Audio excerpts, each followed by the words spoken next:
ada beberapa apa namanya konsep definisi yang harus diketahui ya. Yang pertama adalah PSAK 10 paragraf 8 ya. Di situ ada definisi-definisi. Nanti kalau mau lengkapnya baca di PSAK 10 ya.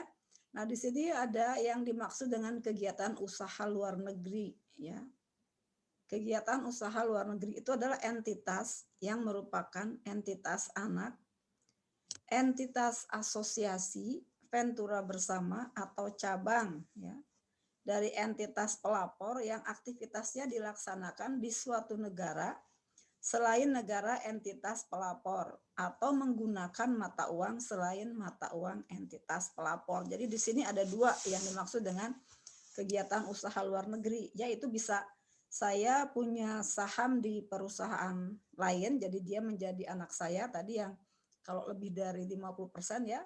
Kemudian bisa juga saya itu punya saham seperti di bab sebelumnya yaitu menggunakan metode equity. Bisa juga saya punya usaha lain di perusahaan ventura bersama ya, ventura bersama itu joint venture gitu ya. Itu mirip seperti entitas asosiasi perlakuannya. Kemudian saya punya cabang ya. Jadi tadi entitas yang merupakan entitas anak, entitas asosiasi, entitas ventura bersama atau cabang dari entitas pelapor yang aktivitasnya dilaksanakan di satu negara selain negara entitas pelapor atau menggunakan mata uang selain mata uang entitas pelapor. Itu namanya kegiatan usaha luar negeri ya. Jadi ada dua ya, bisa perusahaan yang dilaksanakan di luar negeri atau dia menggunakan mata uang yang beda sama saya gitu ya. Kemudian di sini ada kurs ya. Kurs itu adalah rasio pertukaran untuk dua mata uang.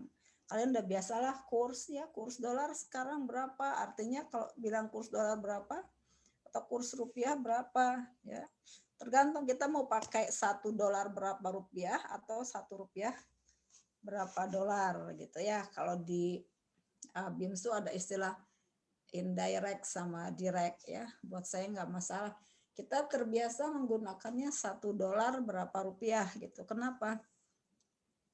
Ya karena kalau $1 berapa dolar kan nggak enak ya, 0,000 sekian gitu. Jadi biasanya $1 berapa rupiah. Nah terus ada kurs penutup, disebut juga sebagai apa ya, kurs penutup closing rate ya, itu adalah kurs spot pada akhir periode pelaporan ya. Jadi kalau hari ini saya menyusun laporan keuangan, maka kurs spot hari ini itu sama dengan kurs penutup ya. Jadi kurs itu adalah yang dimaksud dengan kurs penutup adalah closing rate. Jadi kalau saya nutup bukunya, bikin laporan keuangannya kemarin, maka kurs kemarin itu menjadi closing rate gitu ya. Nah, kalau kita misalnya asumsinya tutup bukunya itu 31 Desember, maka kurs 31 Desember artinya kurs spot 31 Desember itu akan menjadi closing rate-nya. Ya. Terus yang dimaksud dengan spot rate atau kurs spot itu adalah kurs untuk realisasi segera. Artinya kalau saya sekarang ke money changer atau ke bank ya, bawa dolar mau saya tukar dengan rupiah, nah itu kurs spotnya adalah kurs pada saat saya melakukan transaksi pertukaran itu ya, karena segera langsung gitu, nggak nunggu besok ya. Kemudian falas, ya dimaksud falas ya, itu adalah mata uang selain mata uang fungsional entitas. Jadi falas itu kalau saya bilang falas itu dolar, dolar itu kan macam-macam ya, ada dolar Amerika, dolar Singapura, dolar Hong Kong, dolar Australia, itu ya. Itu belum tentu kita katakan falas dalam konteks ini, tergantung mata uang fungsional saya apa gitu ya. Kalau mata uang fungsional saya rupiah, artinya sehari-hari saya menggunakan rupiah, maka mata uang yang tadi saya sebut itu adalah falas gitu. ya. Jadi kalau saya di sini sehari-hari, misalnya sehari-hari itu dalam konteks saya bayar pegawai, saya menggaji, saya mengimpor barang, kemudian semuanya pakai dolar Amerika misalnya, maka di mata saya dolar Amerika itu bukan falas gitu, ya.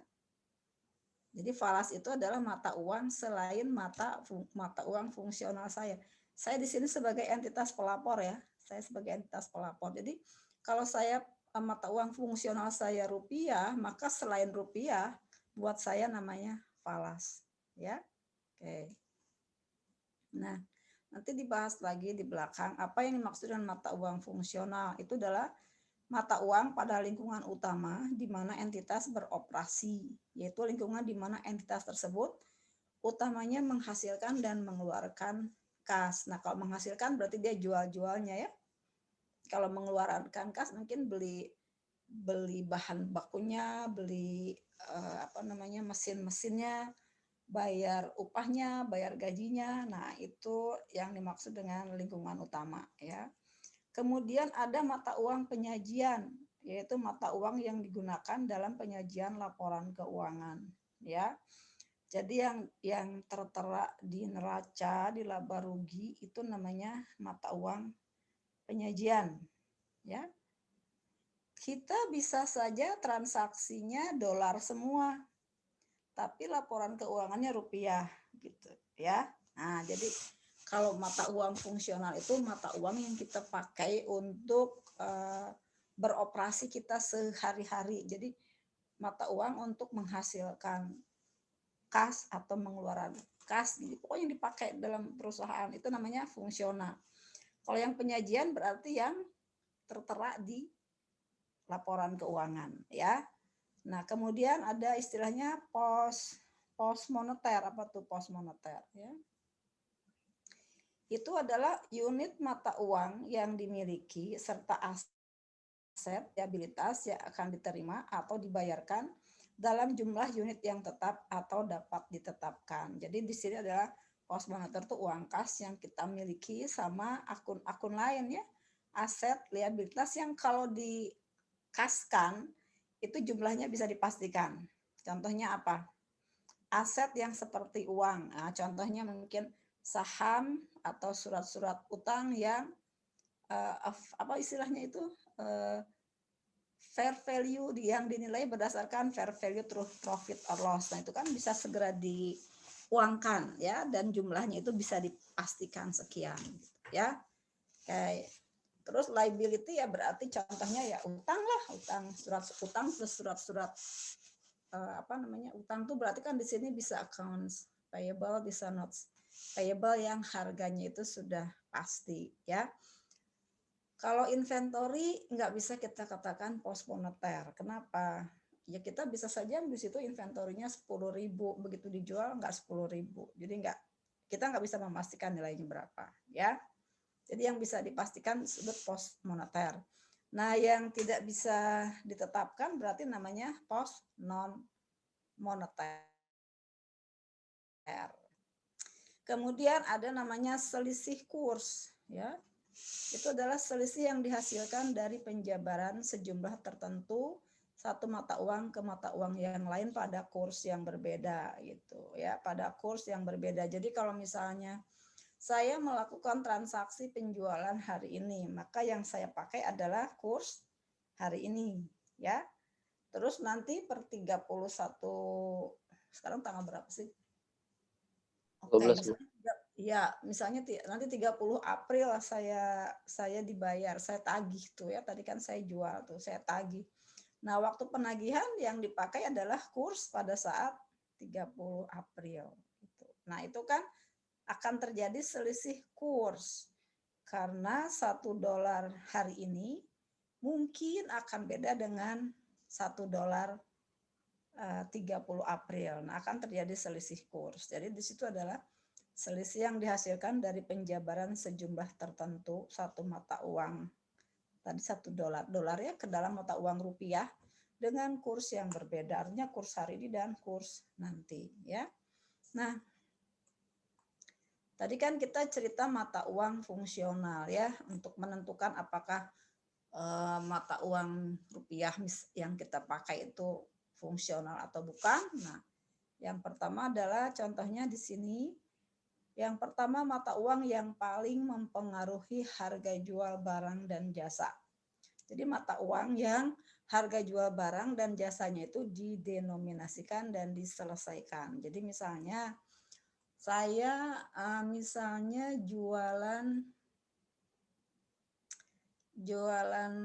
kopi ya, kopi atau sawit. Saya jualan sawit. Saya jual sawitnya misalnya ke Singapura, ya, Singapura. Misalnya akan diselesaikan, akan dibayar menggunakan dolar Singapura. Terus sehari-hari di sini saya mengoperasikan kebun sawit itu ya, misalnya bayar apa sih namanya, orang-orang dan sebagainya lah ya. Saya pakainya di sini rupiah. Nah, transaksi saya dengan orang Singapura menggunakan dolar Singapura itu disebut sebagai transaksi falas gitu ya. Jadi saya jual barang itu pakai dolar Singapura itu nanti berarti itu transaksi falas. Tapi kalau misalnya saya jualan sama orang Singapura nanti diselesaikan pakai rupiah, itu berarti bukan transaksi falas ya. Jadi meskipun misalnya Anissa itu jualan sawitnya ke seluruh dunia, tapi transaksinya itu diselesaikan pakai rupiah, dan Nisa itu juga di sini pakainya rupiah, itu berarti bukan transaksi falas. Ya. Dan itu tidak akan ada cerita selisih kurs. Nah, jadi kita itu di sini nanti cerita bagaimana transaksi yang melibatkan falas, ya, valuta asing itu akan mengakibatkan adanya laba atau rugi dari selisih kurs gitu ya. Tapi harus paham dulu apa yang dimaksud dengan apa tadi, mata uang fungsional, karena kita baru bilang bahwa itu transaksi falas kalau mata uang fungsional kita itu beda sama mata uang yang dipakai untuk transaksi gitu ya. Nah, kita bisa saja di sini di Indonesia, ada perusahaan di Indonesia, tapi kita sehari-harinya pakai dolar, ada, misalnya bayar gajinya pakai dolar, dia jualan pakai dolar, kemana-mana pakai dolar Amerika lah misalnya ya. Nah, itu biar dia jualan, biarpun misalnya jualnya cuma ke Malaysia, tapi pakai dolar apa tadi? Dolar Amerika, dan dia sehari-hari di sini dolar Amerika, yaitu buat dia bukan falas ya. Pokoknya yang mata uang fungsionalnya beda dengan kita itu baru disebut falas ya. Jadi tanya dulu functional currency-nya apa gitu ya. Nah, kemudian yang kedua nih petunjuk menunjukkan bahwa ini adalah mata uang fungsional, yaitu mata uang dari negara yang kekuatan persaingan dan peraturannya sebagian besar menentukan harga jual barang dan jasa satu entitas. Ya. Yang ketiga, mata uang yang paling mempengaruhi biaya tenaga kerja, bahan baku, biaya lain dari pengadaan barang dan jasa. Jadi kalau misalnya saya meskipun di Indonesia ya meskipun di Indonesia, tapi biaya tenaga kerjanya, bahan bakunya, biaya lainnya ya itu saya pakai dolar. Ketika saya jualan ke Amerika pakai dolar Amerika, itu bukan transaksi falas. Oke, saya entah berapa kali udah ngomong itu ya. Pokoknya bolak-balik di situ. Nah, faktor lain yang harus dipertimbangkan itu ada di paragraf 10-11 Pesaka 10, lihat aja ya.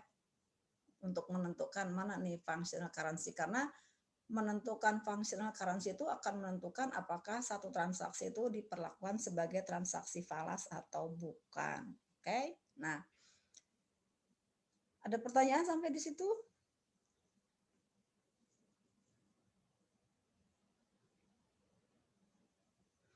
Oke, yang dimaksud dengan transaksi falas adalah transaksi yang didenominasikan atau memerlukan penyelesaian dalam falas, ya, termasuk transaksi yang timbul ketika entitas membeli atau menjual barang atau jasa yang harganya didenominasikan dalam falas, ya.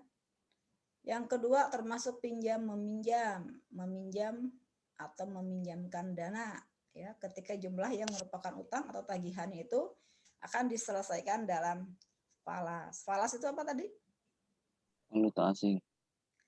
Iya itu mah terjemah ininya panjangannya. Valuta asing itu apa? Mata uang selain mata uang fungsional. Nah, gitu ya. Terus mata uang fungsional itu apa? Nah, mata uang fungsional adalah ya mata uang yang, nah harus tahu balik lagi ke sana ke atas ya, ke paragraf tadi, oke? Nah, pada pengakuan awal ya, transaksi falas itu dicatat dalam mata uang fungsional dengan menggunakan spot rate, ya, antara mata uang fungsional dengan falas pada tanggal transaksi. Intinya, kalau kita melakukan transaksi yang melibatkan falas, ya, maka kita catat kan gini. Saya sehari-harinya rupiah, terus saya menjual tadi sawit misalnya ke Amerika deh ya, pakai dolar.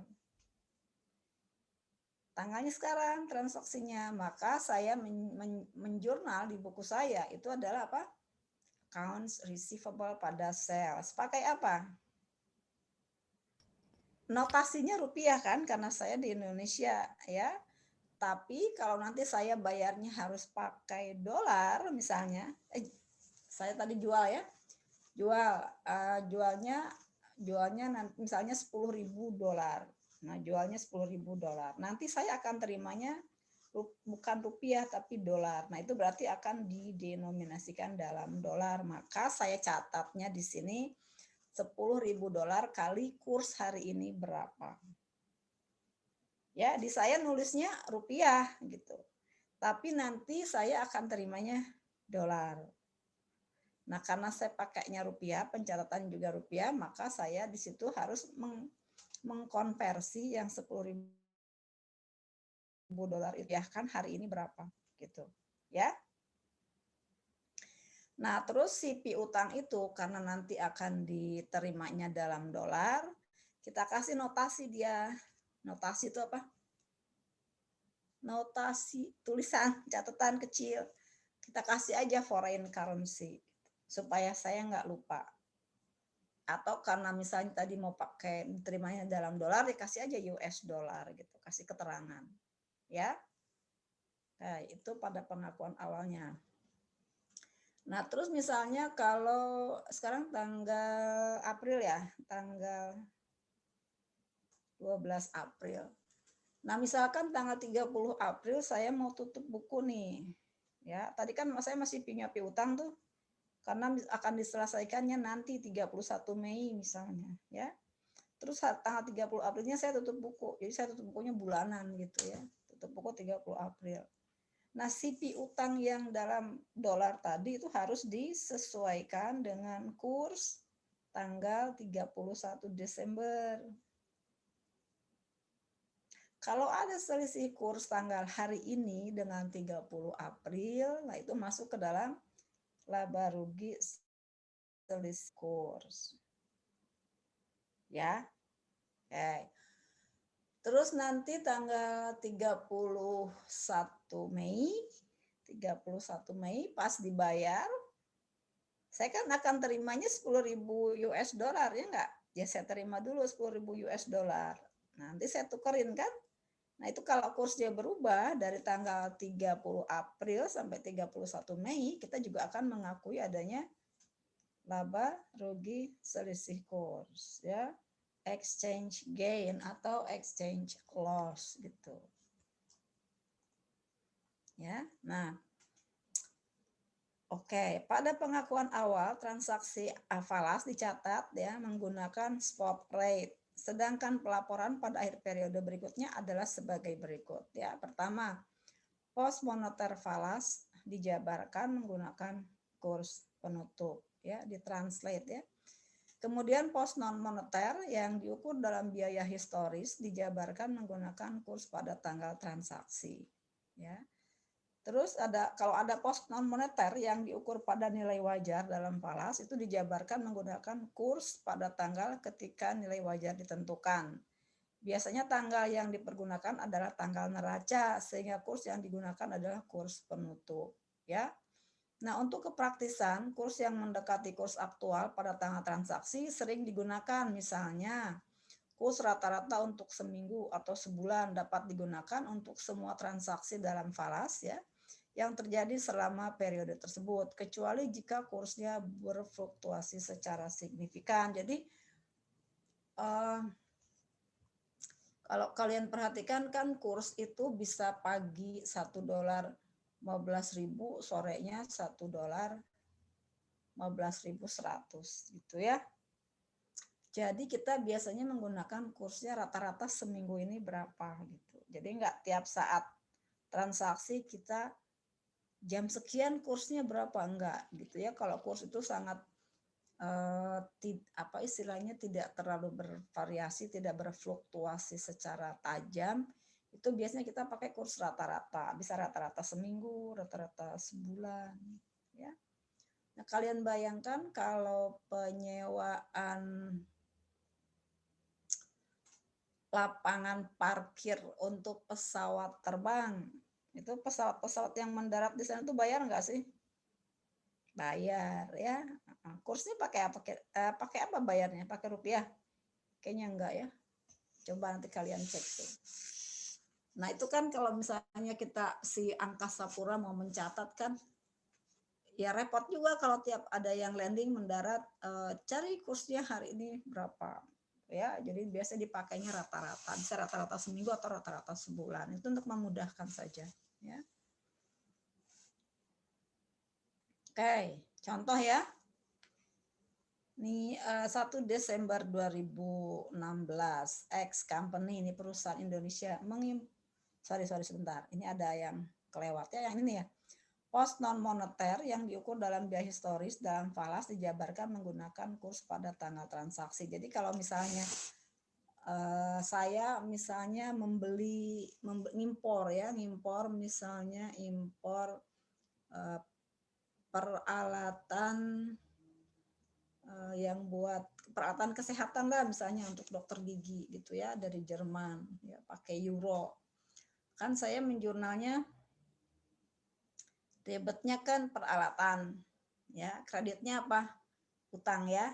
Nah, utang dalam foreign currency. Nah, pas 30 tadi yang hari ini April ya. Terus tanggal 30 April saya tutup buku. Nah, yang di utak-atik selisih kursnya itu adalah yang moneternya, yang utangnya. Kalau yang si peralatannya udah nggak diapa-apain, kan dia pakainya kurs yang dulu aja, kurs transaksi. Jadi hanya pos-pos moneter yang disesuaikan. Jadi kalau si asetnya itu nggak diapa-apain, gitu. Ya aset yang saya beli. Oke, kita contoh lagi. Balik ke contoh ya. Oke, X perusahaan Indonesia itu mengimpor barang dagangan dari sebuah perusahaan Amerika senilai $10.000 ya. Utang akan dibayarkan dalam US dollar pada 11 Januari ya. Mata uang fungsional X adalah rupiah. Oke ya. Jadi X itu perusahaan di Indonesia, functional currency-nya rupiah, kemudian dia mengimpor barang senilai 10.000 US dollar. Nanti akan diselesaikan dalam US dollar. Ya. Ini bisa saja soalnya senilai 10.000 US dollar, tapi akan diselesaikan dalam mata uang rupiah. Maka itu nggak ada cerita selisih kurs. Jadi yang kita lihat adalah denominasinya ya. Penyelesaiannya nanti dalam mata uang apa gitu ya. Oke, hari ini, hari tanggal 1 Desember ya. Kursnya katanya $1 itu 13.700 ya. Ini saya sudah searching ya. 20.000 tahun 2016 itu sekitar 13.700. Hari ini saya nggak tahu berapa ya. Pokoknya kita bukan pura-puranya, contoh soal lah ya 1 Desember 2016. Karena zaman saya kuliah dulu itu $1 cuma 2.000 rupiah ya. Oke, jurnalnya gimana? Persediaan 137.000, hutang dagang 137.000. Nah, kasih notasi apa di sini? Foreign currency ya, atau kalian bisa menyebut langsung aja di sini apa US dollar gitu. Ya, mengingatkan bahwa akan ada cerita selisih kurs ya. Kemudian tanggal 31 Desember saat kita mau tutup buku, kursnya berubah. $1 sekarang 13.400. Saya senang nggak sih kalau begini? Saya posisinya apa? Importir, punya utang ya. Dulu $1 13.700, sekarang 13.400. Senang nggak saya? Seneng. Seneng Bu, lebih murah. Senang Bu, Nah, karena kita utangnya berkurang. punya utang ya. Iya. Oke, maka utangnya akan menjadi 13.000 kali 10.000, 134. Berarti utangnya harus turun. Utang kalau turun kan harus saya debit ya. Nah, jurnalnya utang dagang pada laba selisih kurs. Jadi kalau senang laba ya, oke. Ya, ini masuknya kemana laba selisih kurs ya, pendapatan lain-lain ya. Bahasa Inggrisnya apa? Exchange gain gitu ya. Ini katanya bukan hutang ya, bahasa Indonesia yang baik adalah utang ya. Jangan hutang. Utang dagang gitu. Oke. Nah, yang persediaan yang ini nggak diapa-apain ya, dibiarin aja karena dia pos non moneter. Oke. Kemudian pas 11 Januari nih ya, kursnya udah berubah lagi, sekarang $1 itu 13.300. Saya tambah senang lagi ya enggak?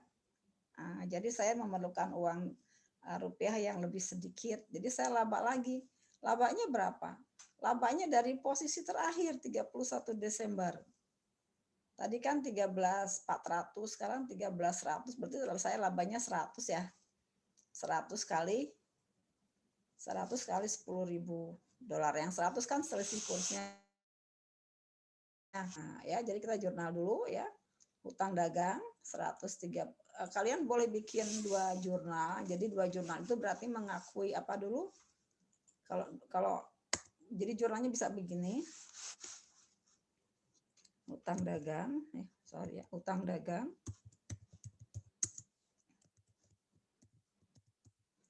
1 juta ya.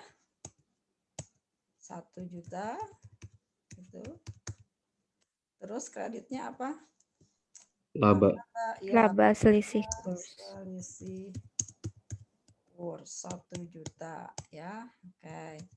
Terus kan dengan begini kan utangnya jadi berkurang, terus bikin lagi di bawah utang dagang 100 berapa tadi? 133 sesuai dengan kursnya ya.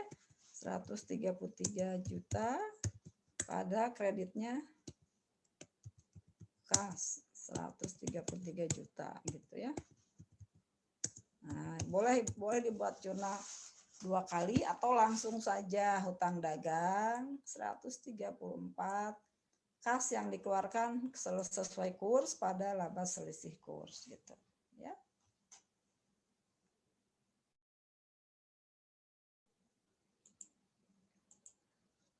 Paham?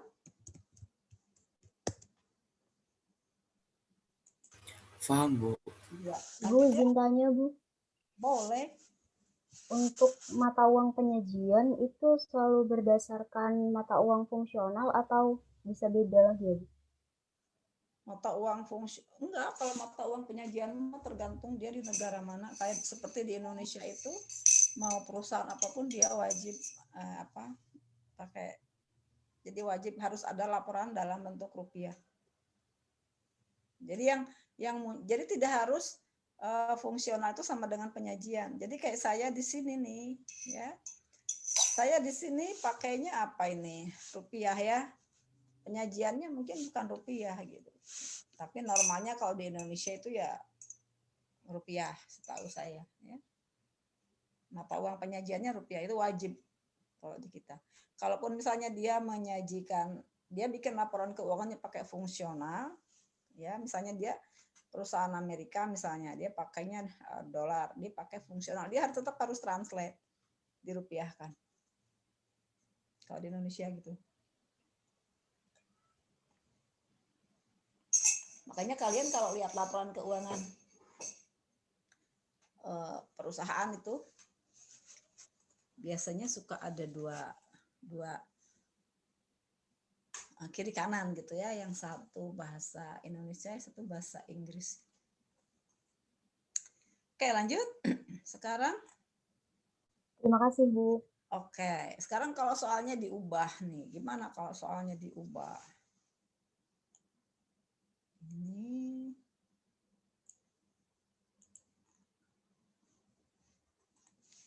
Oke, saya buat tab segmen sini ya.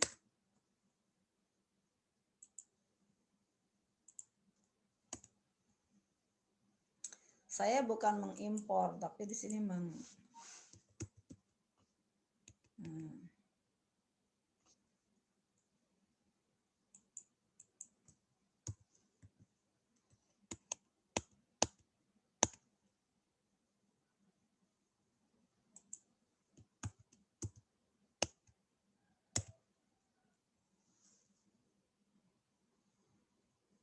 Oke, jurnalnya gimana kalau gini? Ekspor.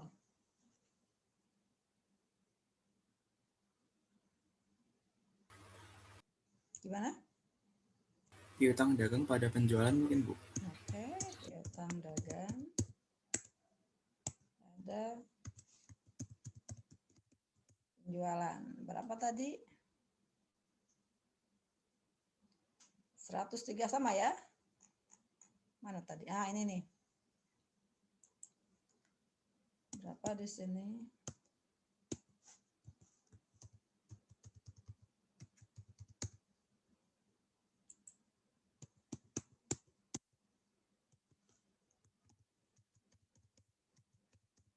Gitu, ya.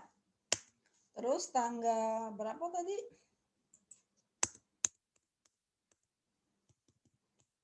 31 Desember kayaknya. Ya, 31 bulan 12. Oke, kita jurnal gimana? Nah, piutang dagangnya diapain? Kasih apa? Kurangi. Kurangi. Foreign currency ya. Piutang dagang saya yang 137 sekarang menjadi 134. Jadi saya rugi. Berarti di sini exchange loss pada apa? Pada piutang dagang. Ya, accounts receivable ya. Kadang-kadang saya pakai bahasa Indonesia, kadang-kadang pakai bahasa Inggris. Berapa di sini tadi? 3 juta 3 ya? juta. Terus pas pelunasan tanggal 11 Januari. Gimana? Tanggal 11 bulan 1. Kursnya dari 13.400 sekarang menjadi 13.300 ya. Saya ya rugi kalau ya yang punya apa namanya? Yang punya piutang ya, exchange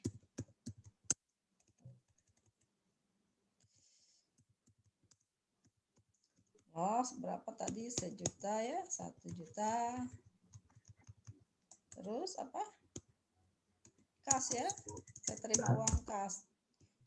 Maksudnya ini langsung saya tukerin hari itu juga. Jadi kan saya dapatnya kan 10.000 US dollar langsung saya tukarkan dan saya dapatnya berapa itu? 133 gitu ya. Kreditnya apa? Accounts. Piutang ya. Piutang. Iya, piutang ya. Piutang. 134 juta. Oke. Ada pertanyaan sampai situ? Izin bertanya, Bu. Ya. Kan ini didapatnya dalam dolar Amerika ya, Bu? Ada kemungkinan nggak, Bu? Misalkan diterimanya tanggal segitu, tapi dia dicairkannya di tanggal lain gitu, Bu? Bisa aja. Jadi misalnya, ini yang cerita piutang aja ya, kita nyambung piutang ya. Iya, Bu. Oke. Nah, misalnya saya terima nih. Saya terima cash. Cashnya dalam bentuk apa? USD. Foreign currency ya, pada accounts receivable. Ya. Tanggal itu tanggal berapa? Sama sih. Sebetulnya ini cashnya tapi dalam bentuk foreign currency, harus ada exchange loss. Jadi di sini sebentar. Maksud saya, Bu, misalkan tanggal segitu kan kursnya itu di bawah dari piutangnya gitu, Bu. Nah, terus ditungguin sampai kursnya naik dulu baru dicairkan ke dalam rupiah, itu mungkin nggak, Bu? Mungkin, tapi di sini saya harus tetap aja nulis dulu ini cashnya dalam bentuk apa di sini. Foreign currency. Tetap saya dari tanggal 31 Desember sampai saat saya terima uang itu saya harus mengakui adanya selisih kurs dari 31 Desember ke tanggal 11 Januari. Terus nanti mau di cashkan, mau ditukerin. Oke. Berarti saya terima uang cash apa? Cash rupiah di sini ya. Berapa per kursnya sekarang berapa? Misalkan sama seperti saat mengakui piutang gitu, 137. 137. Iya. Iya, misalkan, Bu. Iya, Misalkan, iya. Nggak apa-apa, 130 juta. Ya, pada apa? Di sini cash, ya, sorry. Cash yang apa di sini ya? Foreign currency 133 juta. Selisihnya apa? Laba selisih kurs ya. Sini laba selisih kurs. 4 ya. Gitu. Berarti boleh-boleh saja ya, Bu? Ya boleh-boleh saja, tapi kalau misalnya di soal tidak disebutkan apapun, ya berarti yang jurnalnya gitu. Kecuali misalnya di soal disebutkan tidak langsung ditukarkan, jadi saya masih megang dolar. Ya harus ini tetap, ini jurnalnya tetap, tapi di sini kasnya masih dalam bentuk foreign currency, tapi dikurskan, ya. Nanti kalau misalnya misalnya ini bukan tanggal 11 Januari, misalnya di sini 15 bulan 1 ya. 15 Januari misalnya. Nah, gitu. Baru saya tukar ya. Nah, gitu ya. Kalau saya nunda dulu, kalau nunda ya kayak begini, nunda sampai tanggal 15 misalnya, terus kursnya sudah berubah. Ya nggak apa-apa, tapi bukan dari transaksi di sini ya. Gitu. Oke. Baik, Bu, terima kasih. Iya. Bu izin bertanya, Bu. Iya, Furqan. Kalau semisal, Bu, ya di awal transaksi itu ada gain gitu, Bu. Nah, terus di waktu akhir periode ternyata loss. Nah, itu kita ngapusin dulu gain yang awal atau ya udah tulis loss aja, Bu? Di awal transaksi gain, mungkin nggak di awal kita ada transaksi gain?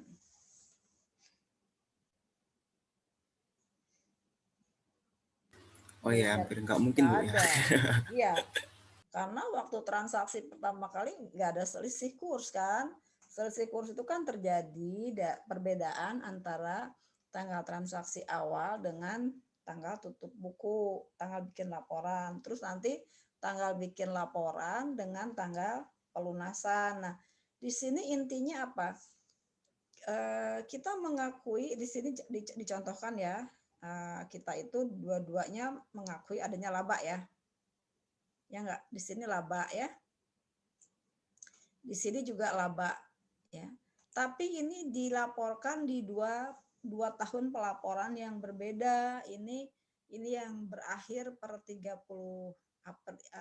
April, yang 1000 per 30 Mei gitu. Jadi itu memang harus dipisah.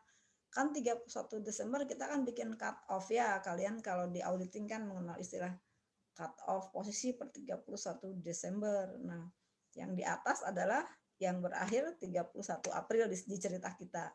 Yang berikutnya adalah untuk pelaporan berikutnya, periode pelaporan berikutnya.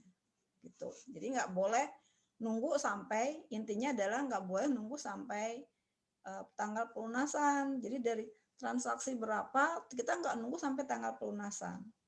Tapi kalau ada tanggal tutup buku, nah kita harus menyesuaikan dengan tanggal kurs tutup buku, gitu intinya. Ya, jadi kalau kita simpulkan, kalau tanggal transaksi kita menggunakan kurs saat transaksi.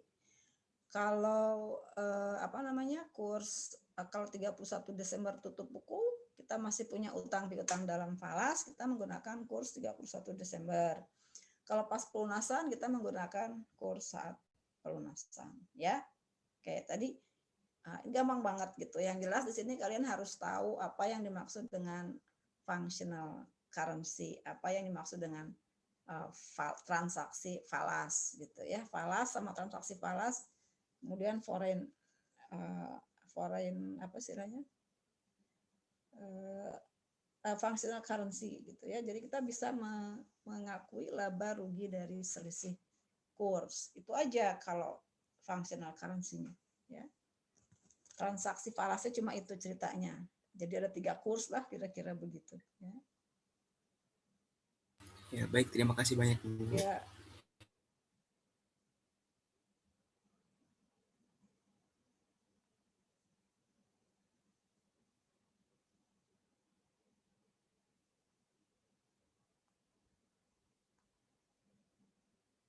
Saya lupa ini dulu dong, di foto dulu. Saya mau ke, ini udah hadir semua belum sini? Sudah Bu, sudah 30. Udah ya, oke. Saya mau ke portal dulu sebentar ya. Tolong difotokan.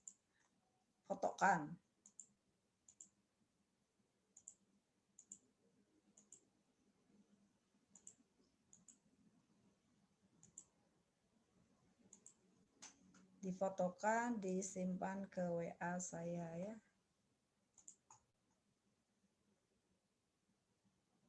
Izin bertanya Bu, Ya, apakah absen sudah masuk semua Bu? udah. Absen itu nggak pernah bisa masuk semua. Jadi saya nggak, kalau makanya saya nanya udah masuk semua belum di layar Zoom. Kalau di situ saya sudah lihat semua, udah langsung saya klik aja gitu. Karena nggak bisa semuanya, nggak pernah bisa semuanya itu masuk. Meskipun kalian ngeklik masuk, tapi di sini nggak bisa muncul gitu. Pasti ada yang nggak bisa masuk ya. Baik Bu, terima kasih. Ya.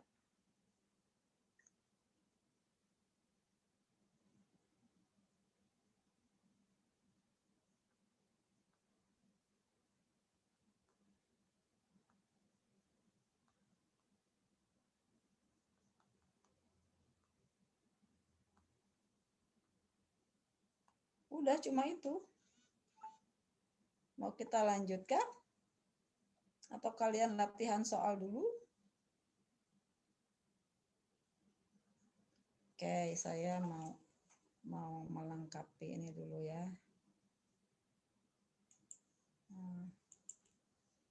Melengkapi. Kalian sudah siapkan pertanyaan dulu ya. Kalau ada yang bertanyakan.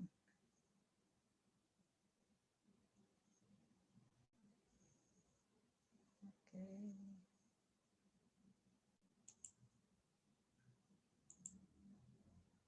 Download.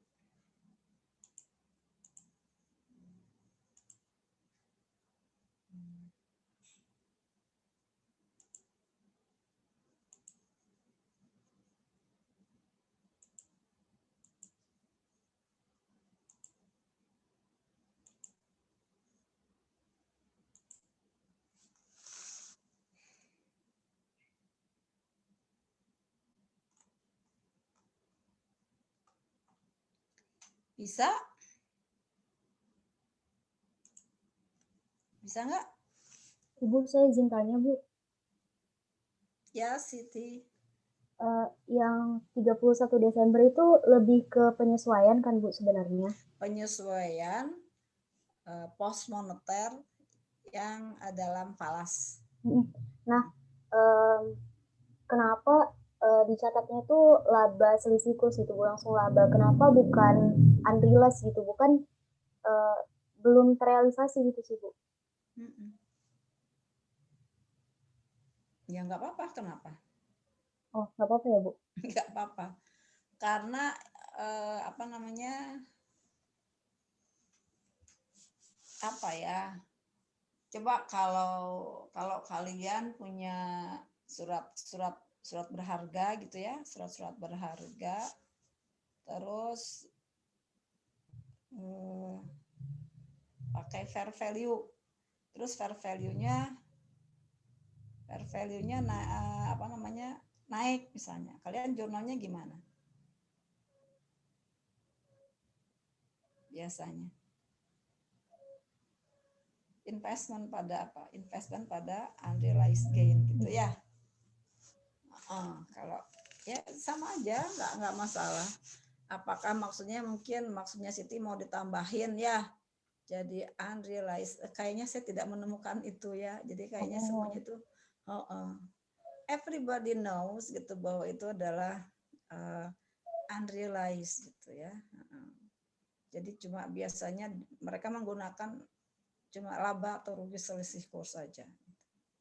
Tanpa embel-embel unrealized pun orang sudah paham gitu bahwa itu memang belum direalisir ya. Lain dengan saham. Kalau saham itu kan apa ya istilahnya?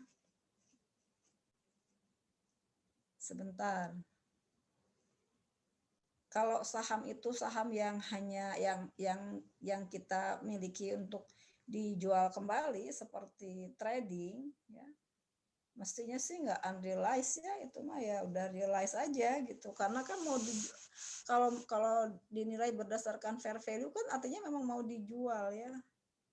Kalau nggak dijual-jual berarti salah kita kan mengklasifikasikannya, harusnya available for sale.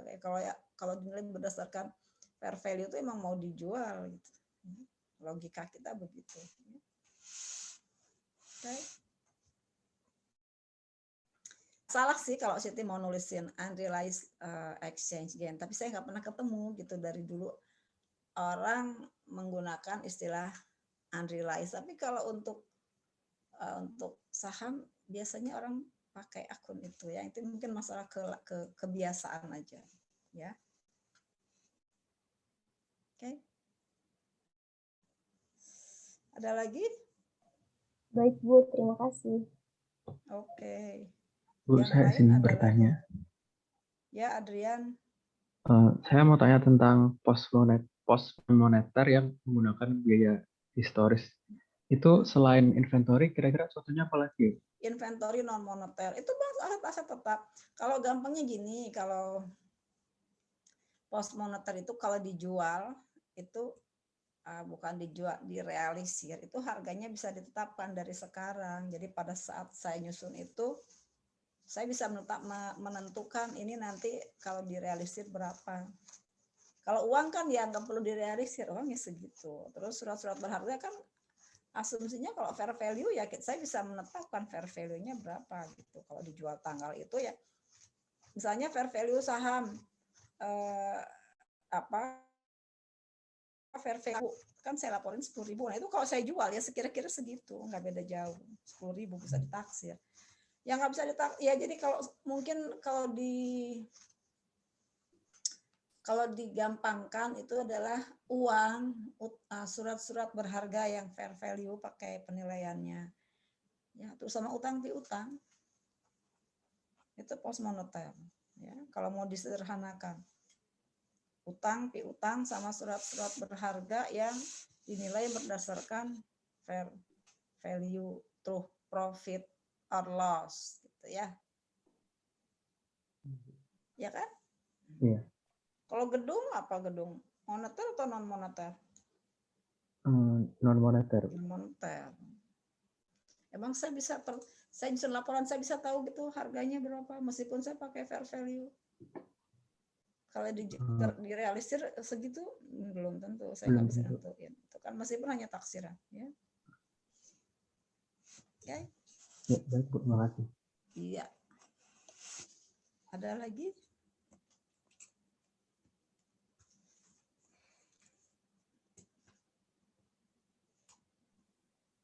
Bu, izin bertanya. Ya. Sekalian saya mau konfirmasi ya, Bu. Tentang mata uang penyajian, itu tuh harus selalu sama dengan negara tempat entitas beroperasi atau bisa beda, Bu? Kan kalau tadi kata Ibu kayak ada perusahaan Indonesia, beroperasi di Indonesia, tapi mata uang fungsionalnya pakai dolar, terus dia sajikan dengan dolar, tapi tetap harus dibuat ke Indonesia juga kan, Bu, ke rupiahnya. Nah, saya mau tanya apakah semua negara seperti itu diatur di standar atau gimana, Bu? Terima kasih. Enggak, itu mah aturan negara sih lain-lain gitu ya. Di kita juga boleh aja pakai dolar, tapi dia jadi gini loh. Kalau mata uang fungsionalnya misalnya ada perusahaan Amerika di Indonesia gitu ya, dia transaksinya sehari-harinya pakainya dolar. Dia lebih banyak pakai dolar lah ya, beli barang pakai dolar, bayar direkturnya pakai dolar, terus mungkin mendatangkan bahan baku, mendatangkan segala macamnya pakai dolar. Berarti kan functional currency dia adalah dolar. Dia boleh nggak nyatetnya dalam dolar? Boleh aja. Sehingga nanti laporan keuangan dia dolar, tapi harus ditranslate nanti kalau di Indonesia harus ditranslate ke rupiah. Nah, pakai kurs apa ya nanti itu di berikutnya setelah ini. Ya. Setelah ini kita ceritanya penyajian laporan keuangan. Kalau tadi kita ceritanya belum ke laporan keuangan, kita baru ke transaksi falas, ya. Yang laporan keuangannya nanti di bawahnya setelah ini. Gitu. Baik, terima kasih banyak Ibu. Ya. Ada lagi?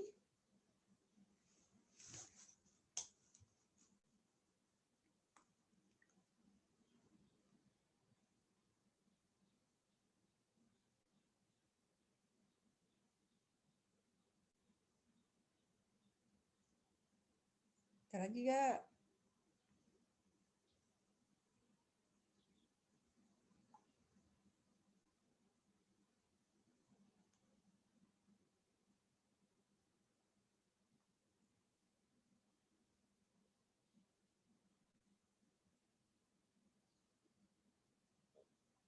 Lanjut.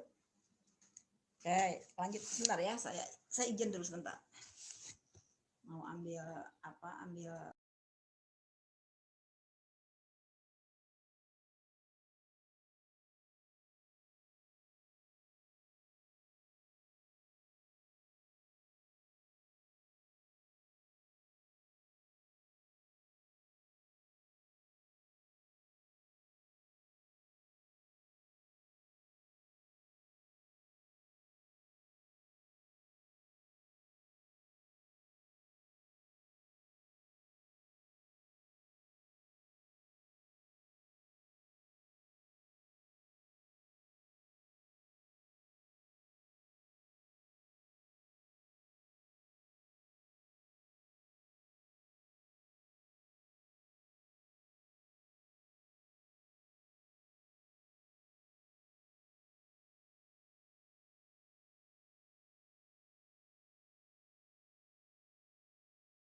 Ya, selanjutnya apa? Masih ada pertanyaan? Tadi siapa yang chatting? Oke. Ya, oke, izin apa? Lanjutnya apa?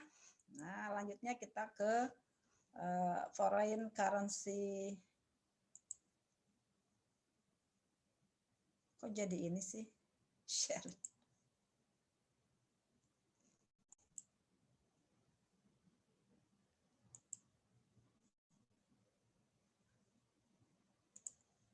Ya. Yang kedua ya, laporan keuangan dengan falas ya. Ini saya ngambil dari BIMS ya, Foreign Currency Financial Statement. Artinya apa? Foreign currency berarti laporan keuangan yang mata uangnya itu bukan mata uang fungsional kita ya. Oke, bagian ini membahas bagaimana perusahaan induk mulai konsol lagi ya, mengkonsolidasikan laporan keuangan anak perusahaannya yang menggunakan mata uang penyajian yang berbeda dengan mata uang penyajian induknya. Uang pelaporan dengan mata uang fungsional menjadi penting ya. Nah, dalam literatur akuntansi itu ada dua pendekatan untuk mentranslate, menjabarkan laporan keuangan ke dalam mata uang yang berbeda dengan induknya, yaitu closing rate atau current rate dengan temporal rate method ya. Sedangkan IFRS PSAK itu hanya menyebut satu saja, yaitu penjabaran dengan metode current rate dengan asumsi mata uang yang digunakan untuk pengakuan laporan keuangan anak perusahaan adalah mata uang fungsionalnya. Jadi saya juga nggak paham di PSAK itu asumsinya kalau di Indonesia ya pakainya rupiah gitu, functional currency-nya ya. Jadi hanya menggunakan closing rate method. Nah, sedangkan ada satu lagi temporal method itu digunakan untuk laporan keuangan di negara yang mengalami superinflasi. Kalau di PSAK 63 ya. Yang ini yang superinflasi itu. Kalau yang ini ya di PSAK itu mengutak-atik temporal method itu hanya untuk perusahaan yang superinflasi. Kalau kalian baca bukunya BIMS ya, temporal method itu ya untuk negara yang superinflasi, tapi ada kondisi tertentu. Ini saya perlihatkan di sini ya. Nah, yang dimaksud dengan closing rate method atau disebut juga sebagai current. Current artinya apa? Itu dia menggunakan kurs tutup ya. Kenapa tadi saya bilang kita closing ya? Sebentar, kok nggak enak. Ya, metode yang menjabarkan laporan keuangan dari mata uang fungsional ke mata uang penyajian. Nah, metode ini digunakan untuk satu perusahaan yang berdiri sendiri, istilahnya stand alone entity. Jadi dia bukan cerita anak perusahaan gitu ya, bukan cerita perusahaan asosiasi yang mencatat buku-bukunya dalam mata uang fungsional, tetapi menyajikan laporan keuangannya dalam mata uang selain mata uang fungsionalnya. Tadi saya bilang ada perusahaan di Amerika ya, dia uangnya itu aliran uang masuk uang keluarnya itu memang pakainya dolar. Dia di Indonesia ya, dia lebih banyak pakai uang dolar untuk arus kas masuk arus kas keluarnya ya. Tetapi laporan keuangannya dia pakai rupiah ya. Jadi kan dia kan buku-bukunya itu nyatatnya dalam mata uang fungsional ya. Terus dia bikin laporan keuangan, dia nggak pakai rupiah dulu dong, dia pakai ini dulu, pakai dolarnya dia dulu. Kan buku-bukunya semuanya mata uangnya dolar ya, fungsional currency dia dolar. Berarti kan laporan keuangan dia dolar. Nah, tetapi dia nanti harus mentranslate menjadi rupiah. Nah, itu pakai closing current rate method. Ya, nanti seperti apa sih bedanya itu di bawah lagi ya. Terus current rate method juga digunakan untuk anak perusahaan cabang atau asosiasi yang mencatat buku-bukunya dalam mata uang fungsionalnya, kemudian menjabarkan laporan keuangannya ke dalam mata uang pelaporan induknya untuk kepentingan penyusunan laporan konsol. Jadi ini ada dua ya. Kalau ini dia stand alone, dia nggak ada kaitannya dengan cerita induk sama anak. Kalau yang di bawah itu adalah dia anak perusahaan, cabang, atau asosiasi. Asosiasi itu apa? Yang sahamnya dimiliki cukup signifikan gitu kan ya, saya memberikan pengaruh yang signifikan. Yang mencatat buku-bukunya dalam mata uang fungsionalnya, dia udah mencatat bukunya itu dalam mata uang fungsionalnya, kemudian dia menjabarkan laporan keuangannya itu supaya sama dengan mata uang pelaporan induknya ya untuk konsol. Oke. Nah, kalau temporal method ya, itu digunakan untuk apa? Stand alone entity juga yang mencatat buku-bukunya dalam mata uang selain mata uang fungsionalnya, tetapi menyajikan laporan keuangannya dalam mata uang fungsionalnya. Beda nggak sama yang pertama? Yang pertama mencatat bukunya dalam mata uang fungsional, kemudian disajikan bukan mata uang fungsional. Kalau yang di sini dia mencatat bukunya pakai rupiah gitu ya, tapi nanti dia ditranslate ke mata uang fungsionalnya dia, jadi kayak dibalik gitu ya. Nah itu untuk stand alone. Tapi kalau untuk kegiatan usaha luar negeri, foreign operation, ya berarti kan ini ya tadi ya, kegiatan usaha luar negeri, foreign operation yang mencatat buku-bukunya dalam mata uang lokal, tetapi mata uang fungsionalnya sama dengan mata uang induk perusahaannya. Kegiatan usaha luar negeri atau foreign operation yang mencatat buku-bukunya dalam mata uang lokal, tetapi mata uang fungsionalnya sama dengan mata uang induk perusahaannya. Ya, di bawahnya ada 3 contoh ya. Yang mau kita kerjakan adalah yang B-nya ya, bukan A. Kita nggak cerita stand alone, kita ceritanya yang induk sama anak gitu ya. Ini misalkan contoh ya, ada X nih, perusahaan Amerika. Dia punya anak perusahaan di Inggris, United Kingdom. Ya, maka terdapat 3 kemungkinan translation-nya, penjabarannya ya. Kasus 1 nih. Mata uang fungsionalnya British Pound. Kalau si induknya si Amerika, dia pasti functional currency. Logika kita ya. Yang USA itu mata uang fungsionalnya adalah US dollar. Terus mata uang penyajiannya US dollar ya. Nah, anak perusahaannya di Inggris. Nah, ada 3 kemungkinan kan di Inggris ya. Untuk functional currency-nya. Kalau penyajiannya karena di Inggris, kita asumsikan saja Inggris itu menyajikan harus pakai British Pound, harus pakai pound sterling. Nah, tapi functional currency-nya bisa beda. Kasus yang pertama dia British Pound. Jadi si perusahaan anak ini dia memang keluar masuk uang itu pakainya British Pound. Ya, maka untuk kasus 1 ya, si laporan keuangan anak perusahaan yang di United Kingdom itu akan ditranslate ke dolar menggunakan closing rate, menggunakan current rate method. Oke. Nah, terus kasus yang kedua nih, si anak perusahaan ini dia di United Kingdom, tapi dalam transaksi sehari-harinya atau functional currency-nya dia pakai US dollar. Ya. Jadi dia tuh kemana-mana jualannya pakai US dollar, beli barangnya, bayar pegawainya pakai US dollar. Nah, laporan keuangannya kan British Pound, ya. Ini mau disamakan dengan induknya ke dolar, ya. Nah, dia pakai temporal method, nggak pakai closing, tapi temporal. Jadi yang kita sesuaikan hanya yang post monetary items-nya saja, ya. Kasus yang ketiga, Anak perusahaannya di United Kingdom, di Inggris, tapi functional currency-nya euro.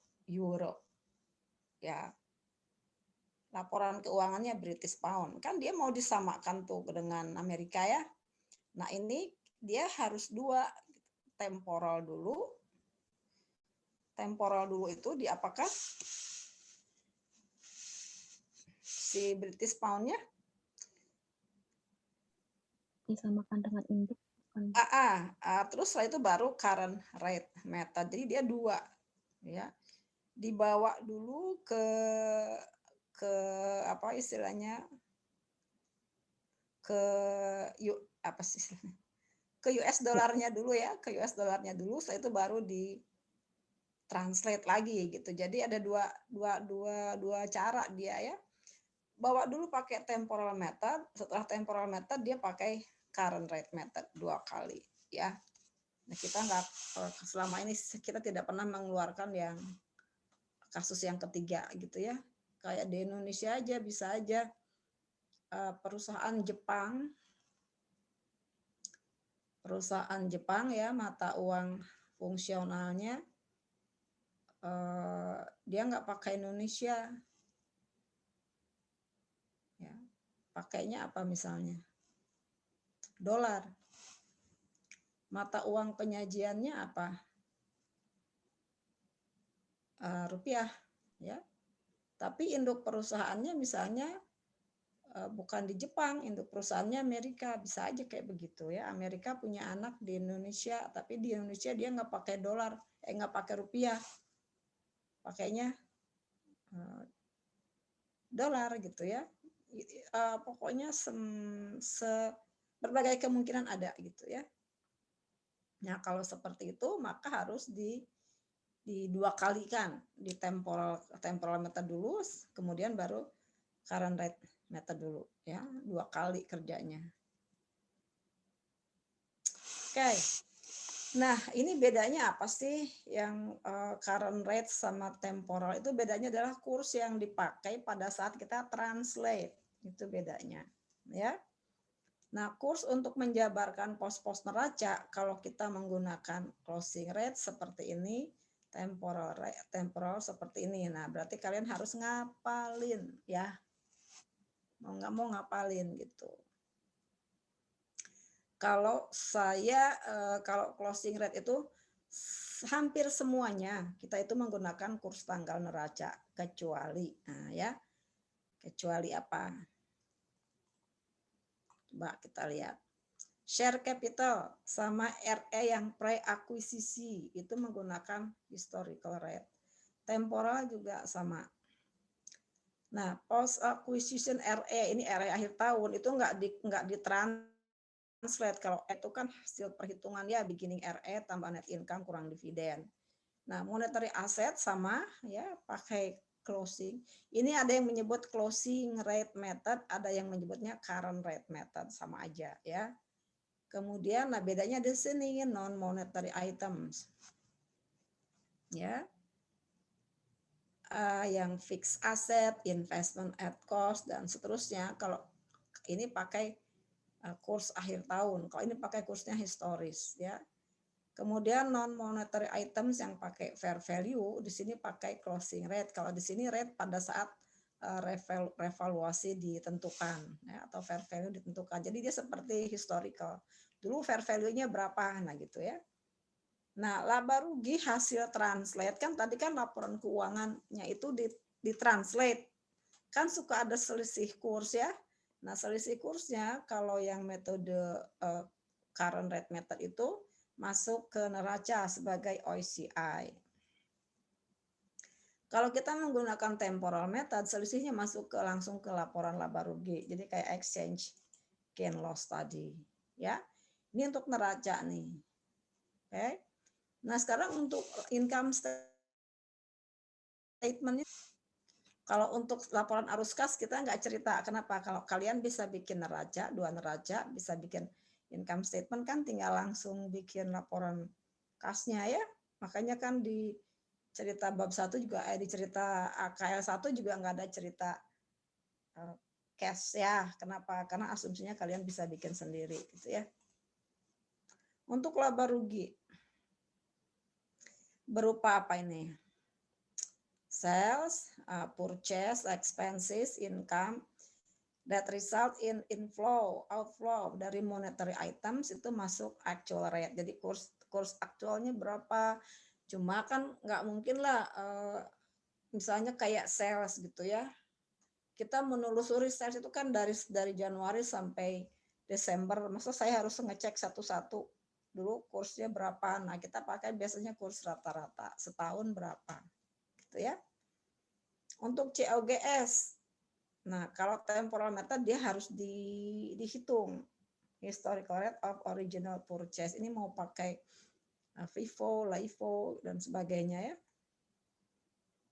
Untuk depresiasi, amortisasi ini pakai kurs rata-rata. Kalau di sini historical rate. Kenapa? Karena depresiasi, amortisasi itu dari aset, sedangkan aset non moneter, sedangkan di sini aset non moneter pakainya historical. Ya, jadi depresiasi juga historical. Ya.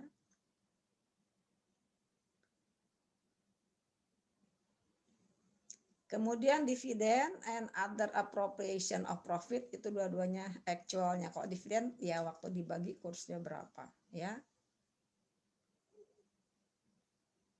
Nah, kalau dalam kombinasi bisnis kan kalian biasa menghitung cost-nya berapa, terus equity yang diperoleh berapa, terus nanti ada apa? Excess. Di sini juga sama, ya. Cuma untuk menghitung kan saya misalnya bayarnya pakai rupiah, terus saya belinya misalnya perusahaan Jepang. Nah, itu kan equity si Jepangnya kan harus saya rupiahkan dulu. Terus nanti saya lihat ada excess apa enggak gitu. Ya, terus excessnya nanti di apa? Di amortisasi. Nah, amortisasinya ada cerita selisih kurs lagi. Jadi di sini sebetulnya cerita konsol kita itu bertambah dengan adanya selisih penjabaran, selisih kurs gitu, karena laporan keuangan si anak itu ditranslate supaya sama dengan induknya. Nah, ketika proses translasi itu akan menghasilkan selisih kurs ya. Kalau current rate method selisih kursnya ke OCI. Kalau temporal ke laba rugi selisih kurs biasa ke other income aja, other income, other expense gitu ya. Terus selanjutnya nanti bagaimana? Kan kalau sudah sama antara induk sama anak laporan penyajiannya ya tinggal dikonsol seperti biasa. Jadi di sini yang masalah adalah ada cerita selisih kurs itu kalau kita menggunakan current rate method. Pertama adalah selisih penjabaran. Kedua adalah selisih dari excess tadi gitu. Ya, kenapa ada misalnya saya punya paten tahun ini, kursnya berapa? Nah, terus patennya akhir tahun berapa? Kursnya. Jadi ya kan? Terus amortisasi patennya pakai kurs yang mana gitu. Jadi awal paten pakai kurs berapa, akhir paten kurs berapa, amortisasi paten kursnya berapa. Jadi menambah rumit ya. Nah, ini sebelum cerita ke bawah. Terus apa lagi? Nah, si induk sama anak kan kadang-kadang suka melakukan transaksi ya enggak? Nah, kalau transaksinya itu melibatkan misalnya persediaan atau tanah atau apa, itu dia menggunakan kurs tanggal terjadinya transaksi ya. Tapi kalau antara mereka itu suka saling meminjam, pinjam meminjam, itu akan melibatkan selisih kurs juga gitu ya.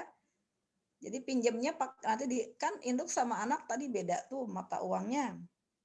Kalau nanti misalnya minjemnya dibayarnya pakai apa? Nah, di situ akan ada lagi cerita nanti selisih kurs karena pinjaman. Kalau jangka panjang ke OCI, kalau jangka pendek ke selisih kurs biasa. Oke? Jadi nambah cerita selisih kurs yang masuk ke dalam laporan konsolidasi. Sampai situ dulu, ada yang mau ditanyakan?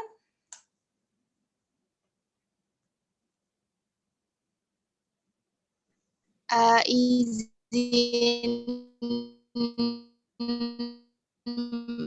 bertanya, Bu. Izin Suaranya berarti nah, kita laporan konsolidasi.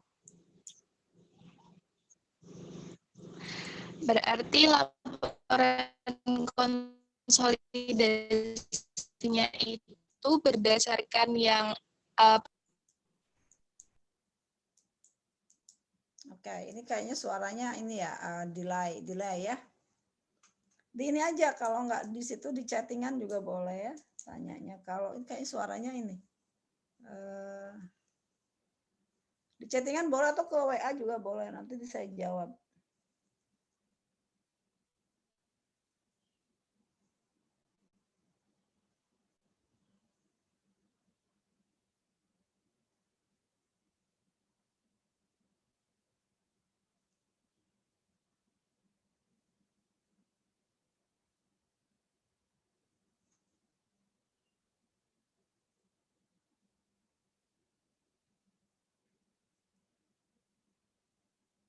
Gimana yang tanya tadi?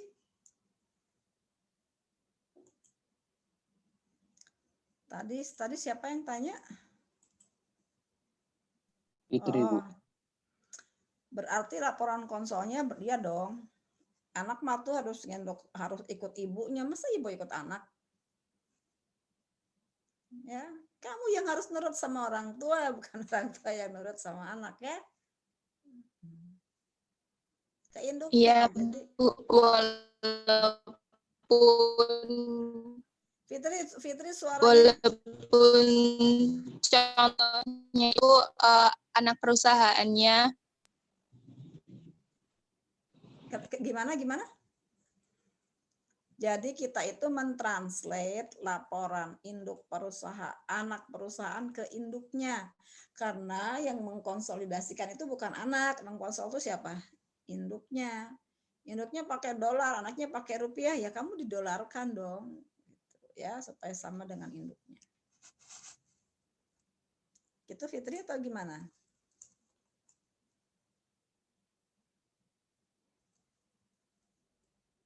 Fitri.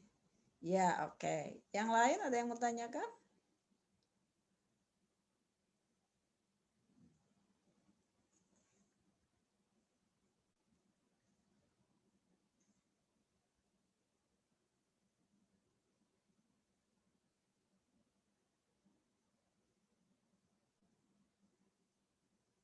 Belum ada, Bu. Oke.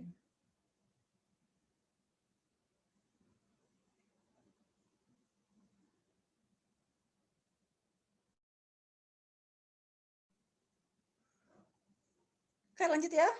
Saya share screen lagi ya.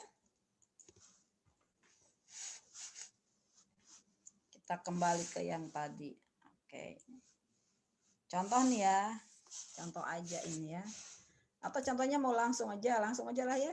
Langsung ke soalnya ya. Langsung ke ilustrasinya. Kan kita masih punya seminggu lagi ke depan, masih kalian utak-atik lagi yang kemarin juga ya. Jadi tidak terbatas kepada yang nanya itu, pokoknya selama masih dalam satu semester kalian boleh nanya apa aja ya, kapan aja gitu. Oke. Akhir tahun 2015 nih, P membeli seluruh saham S ya, senilai 455.000 cash ya. Tidak ada selisih antara nilai buku, nilai wajar, aset neto pada saat pembelian ini. Selisih nilai buku, nilai wajar, aset neto ini maksudnya yang CS-nya ya. Tidak ada selisih nilai buku dan nilai wajar aset neto S, sorry ya.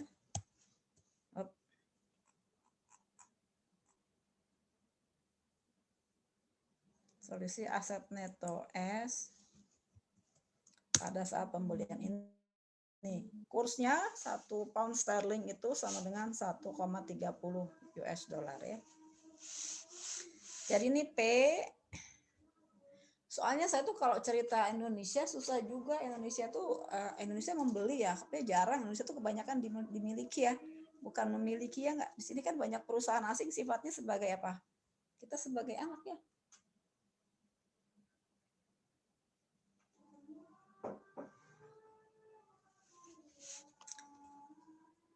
Tunggu azan sebentar ya. Baik, Iya, Bu. baik, Bu. Soalnya masih dekat masjid.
Oke, kita lanjut ya. Jadi di sini P membeli S ya.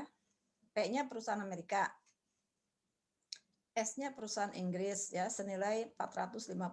Kenapa saya pakainya USA sama Inggris? Karena nggak beda jauh ya kursnya, jadi gampang gitu ketika contoh translate-nya ya. Induknya siapa? Amerika, anaknya Inggris ya. Belinya pakai dolar. Nah, senilai $45.000. Oke, pada saat itu ya kurs pound sterling itu 1,30. Atau kalau di US dollar gimana? 1 US dollar berapa pound?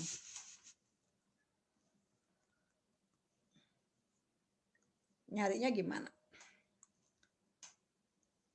Kalau di sini ya berarti kan 1 dibagi 1,30 ya, 0, sekian ya. Nah, kemudian kalau katanya kalau ada selisih antara cost ya, antara harga beli dengan nilai wajar aset neto S itu dialokasikan ke paten. Nah, kita mau lihat ada ekses atau enggak ya. Nah, neraca S pada saat akuisisi adalah sebagai berikut. Jadi kan biasanya kita disebutkan aja capital stock-nya berapa, RE-nya berapa gitu kan ya. Nah, sekarang nggak kayak gitu. Kenapa? Karena kita harus translate dulu untuk menentukan eksesnya berapa. Jadi kita translate waktu itu segini ya. Oke, ini laporan. Ini neracanya si S nih, ya. Kita translate dulu. Pakai apa? Kita dolarkan. Terus kita bandingkan dengan harga yang kita bayarkan ya. Ditranslate pakai kurs tanggal transaksi. Oke. Di sini kita lihat berapa equity-nya si S. Ini Equity kan? Equity itu capital stock sama RA atau total aset dikurangi dengan total liability. Ini berapa ini? 325, Bu. Oke, 5, Bu. 325. Saya bayar berapa? 455. 55. Ini ada eksesnya. Nah, 130. kalau dalam dolar 130. Kalau dalam pound sterling 100.000. Ya. Oke, pada tanggal 3 Januari, nah kan saya bilang mereka suka saling pinjam uang gitu ya. Nah, S itu menyerahkan uang muka tanpa bunga ke P senilai 78.000 ya. Buat apa ya, nggak tahu lah, pokoknya uang muka ya, mungkin kayak pinjaman gitu ya, tanpa bunga ke P sebesar 78.000. Uang muka ini akan diselesaikan dalam US dollar. Ini siapa ini? S ke P. Ngasihnya berapa? 78 ya, atau sama dengan 60.000 pound sterling. Uang muka ini akan diselesaikan dalam US dollar. Jadi kalau cerita begini, si S-nya akan membuat jurnal apa nih? Waktu tanggal 3 Januari. Aku tanggal 3 Januari sebelum saya dulu. Saya buat ini dulu ya. Saya sering dulu. Si S waktu tanggal 3 Januari jurnalnya gimana? Uang muka pada cash. S menyerahkan apa? S menyerahkan uang muka. Oke, berarti dia nulisnya di sini advance tuh ya. Advance to P atau uang muka ke P. Pada apa? Cash. Oke. Nah, advance-nya kalau si S kan tadi pound sterling, nanti akan dibayar pakai apa katanya? Pakai US dollar ya. Kalau S kan di sini pakainya pound sterling ya. Pound sterling itu yang adanya di simbol ya. Mana, where's the symbol? Di sini nggak ada pound sterling. Adanya euro. Oke, berapa di sini yang pound sterlingnya? 60 ya, 60. Ini kita copy di sini. 60 ya. Gitu. Ini catatannya dia ya, karena dia pakainya pound sterling ya. Tapi nanti akan diselesaikan pakai apa? Dolar. Berarti di sini apa? Foreign currency. Oke. Terus kalau si P jurnalnya gimana P? Cash pada expense. Ya, cashnya berapa sih P?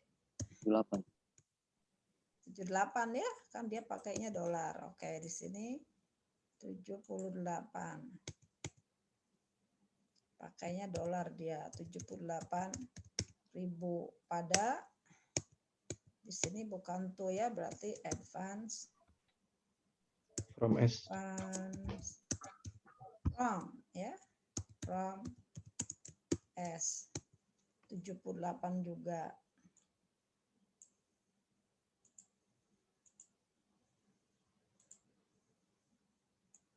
Kok jadi ini?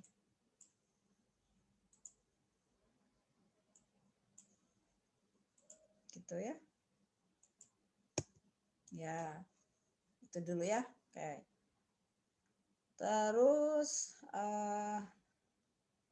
nah, ini di sini ada keterangan dengan asumsi mata uang fungsional S adalah pound sterling, maka bagi S transaksi ini adalah transaksi falas. Nah, makanya tadi saya kasih dia foreign currency. Artinya nanti akan ada cerita falas dari sini gitu ya. Karena buat si S ini adalah transaksi falas ya. Digabung sama yang tadi gitu, kita gabung sedikit ya. Oke, sedangkan bagi P bukan, P dia tidak. Kenapa? Karena dia mata uang fungsional dia dolar, nanti dia bayar dalam bentuk dolar. Jadi buat dia ini bukan foreign currency transaction. Oke. Kemudian selama tahun 2016 S mata uang dolar itu menguat terhadap pound sterling ya. Kurs rata-rata 1 pound sterling 1,25, tadi kan 1,30 ya. Kurs akhir tahun juga 1,20, terus S bayar dividen 30. Kurs saat pembagian dividen contohnya di sini 1,22 ya. Nah, untuk menyusun laporan keuangan konsol, maka kita harus minta laporan keuangan S-nya dulu. Itu dijabarkan dulu dalam sebuah worksheet. Setelah itu baru di konsol. Jadi laporan keuangannya si S, kita translate dulu. Oke, di sini kita asumsikan kita minta trial balance-nya. Ya. Bisa aja tidak harus trial balance-nya. Ini kita misalnya yang dapatnya kita trial balance-nya. Nah, ini namanya worksheet untuk translasi, lembar translasi. Perhatikan kursnya, ya. Ini kita menggunakan apa?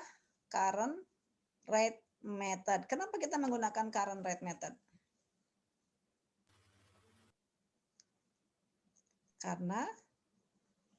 Karena fungsional dan pelaporannya sama-sama kayak dari foreign currency gitu, Bu, si punyanya anak ini. Karena CS itu functional currency-nya adalah British Pound, ya, British Pound.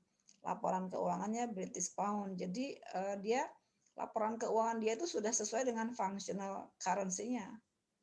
Ya. Jadi kalau yang tadi yang euro itu yang laporan keuangannya British, functional currency-nya euro itu harus di-eurokan dulu, laporan keuangannya harus di-eurokan dulu, itu temporal. Kalau di sini laporan keuangannya British, functional currency-nya dia juga sudah British gitu ya. Jadi saya langsung translate ke dolar gitu. Nah, ini menggunakan kurs apa ini? Current atau closing. Ada nggak tadi? Nah, ini. Ya. Jadi akun-akun ini cash, receivable semua nih pakai ini. Ya. Kemudian yang berkaitan dengan neraca, kita menggunakan ini kurs apa ini? Rata-rata, ya. Dan dividen kurs tanggal pembayaran dividen. Oke, kita translate nih. Ya. Ini laporan keuangan siapa ini? S ya. Terus di sini ada exchange gain nih 5.000. Dari mana nih? Kita cek dulu nih. Yang ini dulu ya. 3 Januari nih. Per 31 Desember gimana jurnal? Ada jurnal nggak? CS. Yang untuk yang ini nih. Kan nanti 31 Desember itu satu pound sterling udah enggak 60 apa pound lagi gitu. Ya, tadi pinjamnya berapa sih? 78 ya. Kursnya berapa 31 Desember? 125 ya. Jadi 78.000 kalau dibagi 1,25 berapa? Kalau 1,25 ini 1,20 ya. 78.000 kalau dibagi 1,2 berapa ketemunya? 65 ya.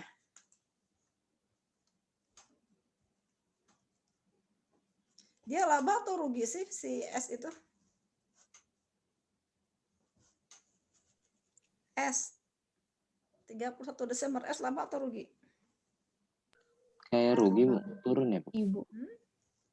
Dia kan akan terimanya berapa? Dia akan terima 78 ya.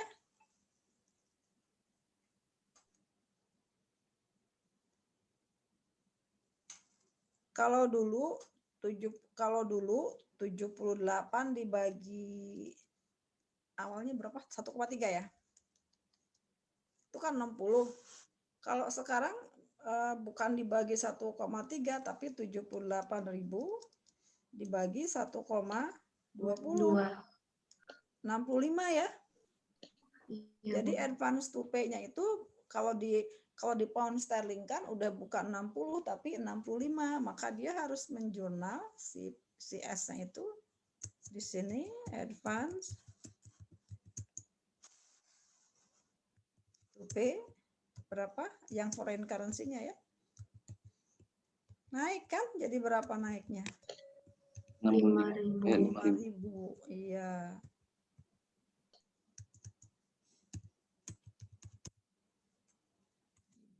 Terus di sininya apa? Exchange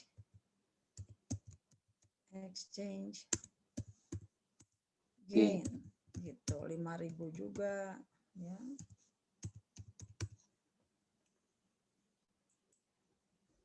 Gitu ya. Nah, sehingga di sini di dalam trial balance-nya si S kita akan ketemu exchange gain dari advance 5.000 gitu ya. Nah, ini akan ditranslate juga kursnya apa? Ini kurs rata-rata. Nah, ketemunya sekian ya. Sedangkan di sini yang akumulasi accounts payable, bonds payable ini pakai kurs apa ini? Akhir tahun. Yang pakai kurs historis yang mana? Ini capital stock sama beginning RE. Sales sama ini pakai kurs rata-rata setahun ya. Nah, kalian totalkan ya. Jadi hasil kita men-trial balance yang debit itu berapa, yang kredit berapa, selisihnya adalah gini ya. Apa di sini? Selisih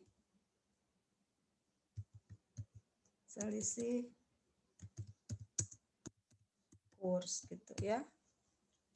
Jadi kalau lihat di sini kreditnya berapa? 1205450, debitnya berapa? Totalnya.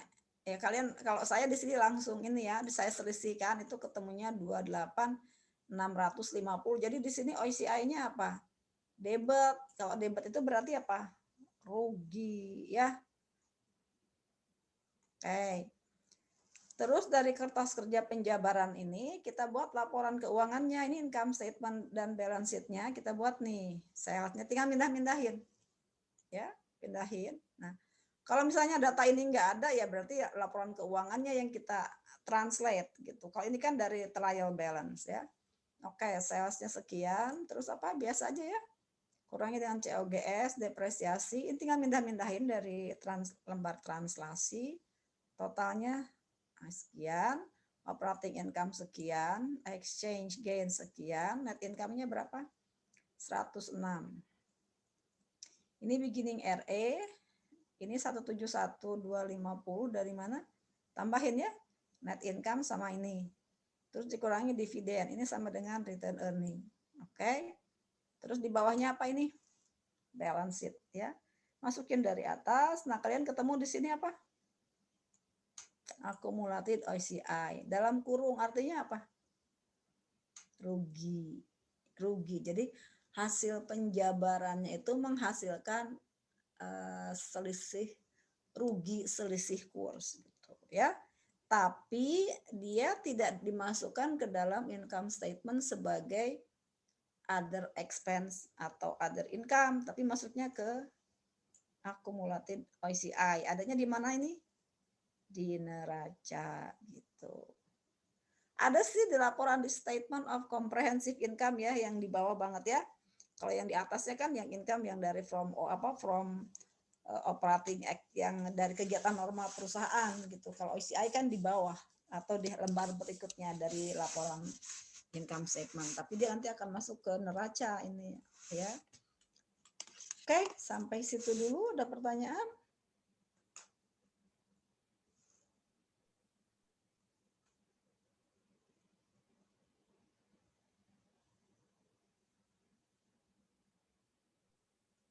Bu, saya mau bertanya. Saya masih nggak paham, Bu, yang AOC 28.650 itu dari mana ya, Bu, dapatnya? Oke, gini aja deh ya. Ini saya kosongkan ya. Sorry. Bukan di situ.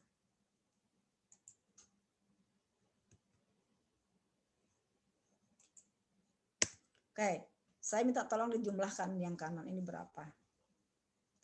Sok sama-sama ngitung, saya suka salah mencet kalkulator karena ini bukan di Excel ya. 127.200. Bentar. Totalkan.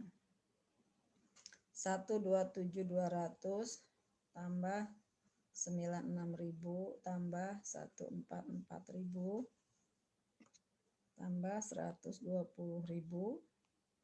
tambah 78.000 tambah 337.500 tambah 12.500 tambah 150.000 tambah 75.000 tambah 36.600, ketemunya berapa ini? 1.176.800. 1.176.800. 6. 1.176.800. Iya, Bu. Ya. Ya, Bu. Sedangkan di bawah total kreditnya berapa?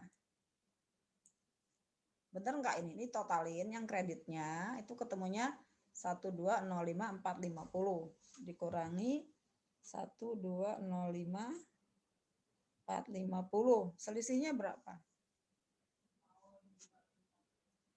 Kan lebih banyak yang kreditnya daripada yang debitnya ya. Nah, ini rugi berarti. Selisihnya adalah 28.650. Ya, gitu. Terima kasih banyak, Bu. Oke, ya. Ini mungkin saya tambahin di sini namanya nih total credits ya. Oke, di sini total credits. Ya. Ini OCI-nya dia kalau ada posisinya di debit ya, berarti kan dia OCI ini kan laba kalau di debit berarti dia rugi. Ya.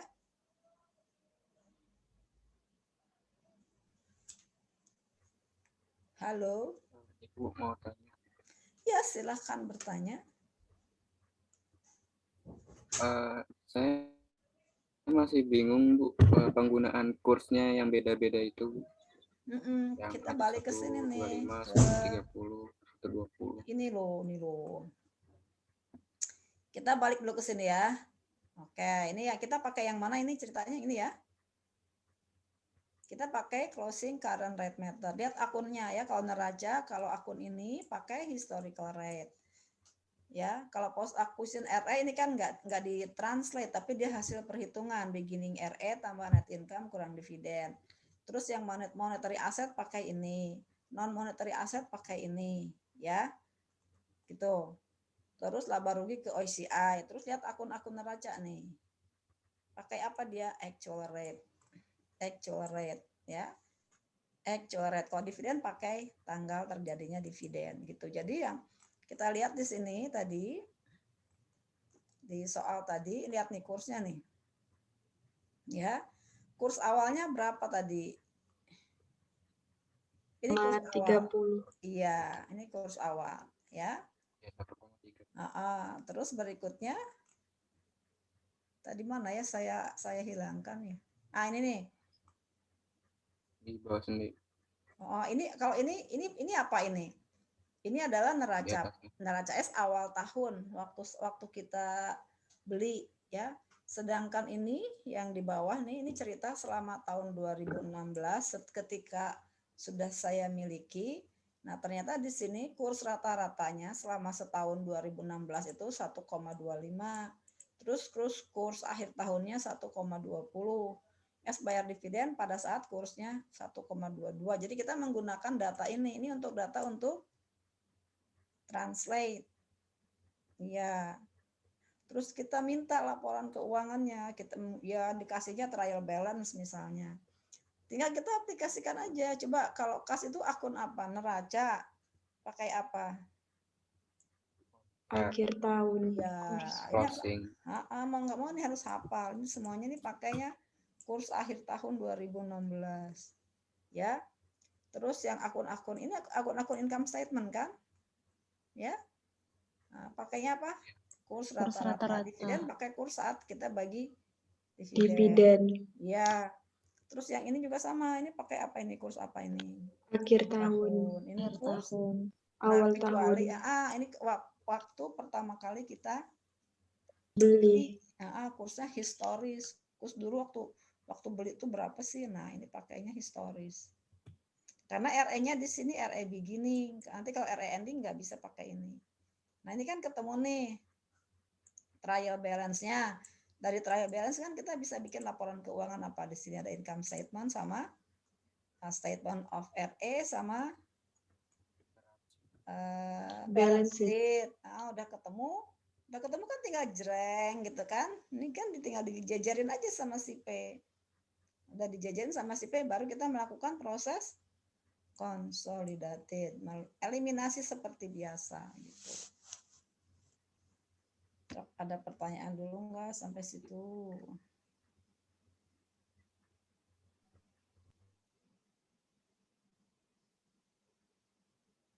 Izin bertanya lagi, Bu. Ya. Tadi yang terkait mata uang fungsionalnya kan ada yang pound sterling, ada yang euro, ada yang dolar. Itu tadi tahapannya gimana, Bu?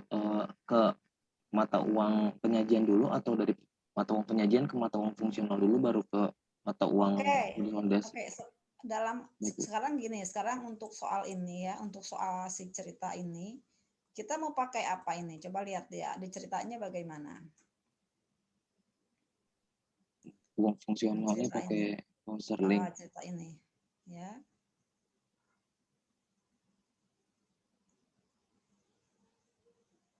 Oke, tampak sebagai berikut. Nah, ini asumsinya apa nih? Ini saya tebelin.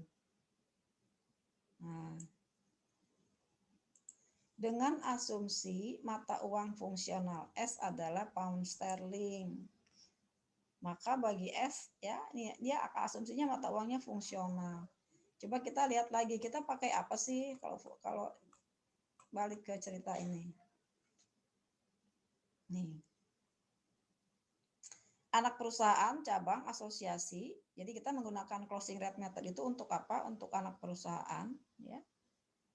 Cabang atau asosiasi yang mencatat buku-bukunya dalam mata uang fungsional. Tadi fungsionalnya apa? Pound sterling kan? Dia pakai pound sterling. Laporan keuangan juga pound sterling. Kemudian ditranslate ke dolar untuk kepentingan penyusunan laporan konsol. Gitu. Baik, Bu. Lalu untuk yang euro dan pakai pound sterling, maka kita pakai closing atau current rate method gitu. Kalau yang kita tadi ceritanya balik lagi ke sini, ke atas yang contoh mana tadi? Halaman ke bawah ya. Oh, di sini nih. Nah, ini ya. Kalau ini kan laporan keuangannya British pound, induknya dolar, tapi mata uang fungsional dia adalah euro. Jadi perusahaan ini di Inggris, tapi dia lebih banyak bertransaksi menggunakan euro. Nah, terus dia kan mau ditranslate ke induknya, itu nggak bisa langsung dari British pound ke dolar, nggak bisa karena mata uang fungsionalnya euro. Jadi harus di functional currency-kan dulu. Jadi harus dari British pound itu ke euro dulu. Pakainya temporal. Temporal itu yang apa? Yang seperti ini. Udah dapat temporal baru ditranslate gitu. Kenapa di sini di temporal dulu? Karena mata uang fungsional dia itu tidak sama dengan mata uang penyajiannya. Gitu. Jadi kalau ini harus penyajiannya dengan mata uang di functional currency-nya. Kalau ini kan functional currency-nya sama nih. Penyajian sama baru di-translate. Baik, Bu. Sudah. Terima kasih. Oke.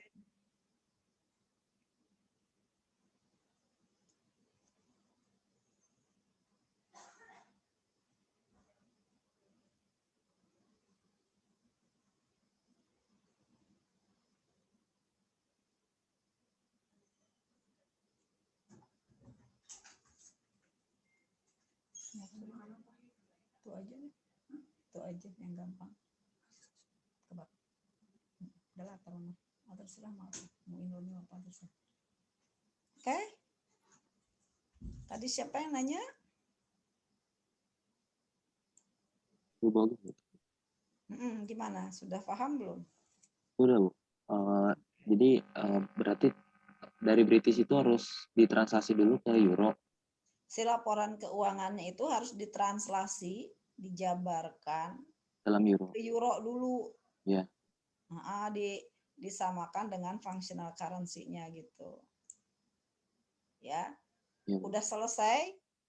Jadi ini nih udah selesai baru didolarkan. Jadi kalau dari sini yang laporan keuangan yang trial balance tadi di eurokan dulu, ditransfer dengan menggunakan mata uang euro. Ini kan di pound sterling ke euro dulu. Kalau ke euro tuh pakainya apa? Temporal. Udah selesai ke temporal, ke dolar pakai current rate method. Gitu. Jadi 2 kali translasi. Kalau kasusnya seperti itu.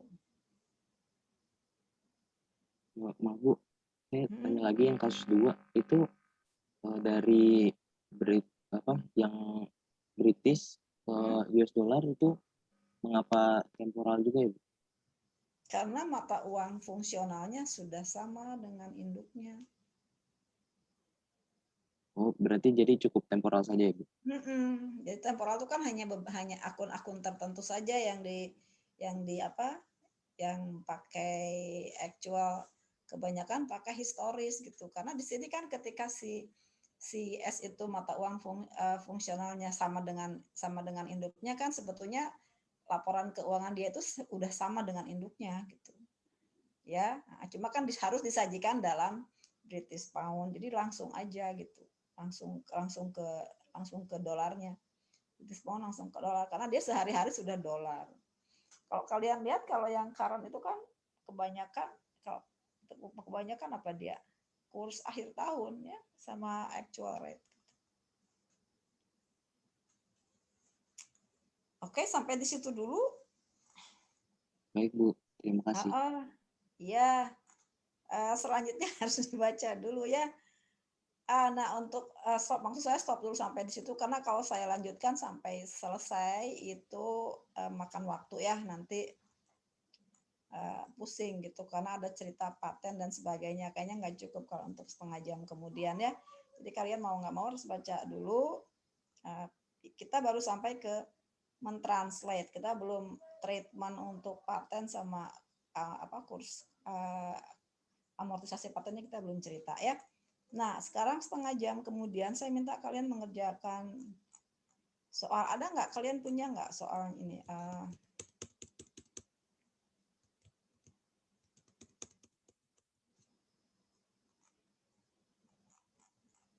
Yang di bawah sekali. Nah, ini. Ya. Satu aja. Yang ada nggak punya nggak soalnya? Ada Bu dari PDF di LMS, tapi belum diedit. Ya. Terus kalau yang di bawahnya kan ini untuk translasi ya.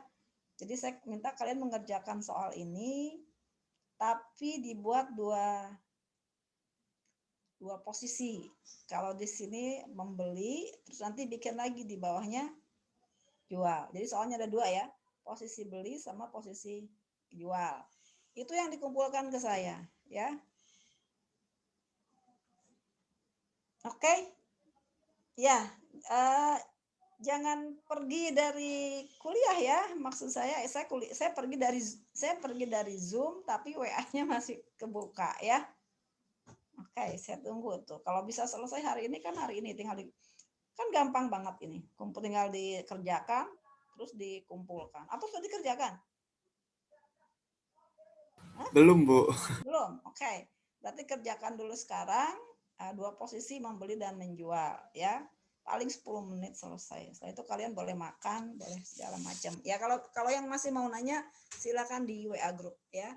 Waktunya masih saya buka. Oke. Saya tutup dulu Zoom-nya, bukan kuliahnya ya. Oke. Kalau WA group kan bisa sambil makan, minum kalian ya. Tengkurap juga bisa kan enaknya. Oke, Assalamualaikum. Selamat siang semua. Waalaikumsalam. Terima kasih, Bu. Terima kasih banyak. Selamat siang, Bu. Terima kasih, Bu. Waalaikumsalam warahmatullahi wabarakatuh. Terima kasih banyak, Bu. Yuk, tunggu ya.